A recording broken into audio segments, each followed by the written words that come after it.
అందరికీ నమస్కారం. Welcome back to my channel. ఈ రోజైతే భూలోక బృందావనం మీ అందరికీ చూపిస్తున్నాను. ఏంటి ఏం అర్థం కాలేదా? అదేనండి, మన హైదరాబాద్లో ఉన్న లార్డ్ కృష్ణ యొక్క ఇస్కాన్ టెంపుల్ని చూపిస్తున్నాను. ఈ టెంపుల్ యొక్క దర్శనం టైమింగ్ వచ్చేసి 9:30 నుండి ఆఫ్టర్నూన్ 12:30 వరకు అండ్ మళ్ళీ 4:30 నుండి ఈవినింగ్ 8:30 వరకు ఉంటుందన్నమాట.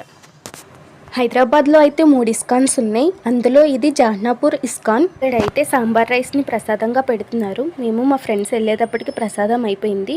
ఇక్కడైతే భగవద్గీత అండ్ భాగవతం గొప్పతనాన్ని తెలపడానికి బుక్స్ అండ్ క్యాలెండర్స్ అండ్ ఇంకా చాలా ప్రొవైడ్ చేస్తున్నారు. అందరూ గట్టిగా హరే కృష్ణ అని అయితే అనండి. ఈ ఇస్కాన్ని నిర్మించిన గురువుగారు అయితే భక్తి వేదాంత స్వామి ప్రభుపద. ఈయనే ఆయన.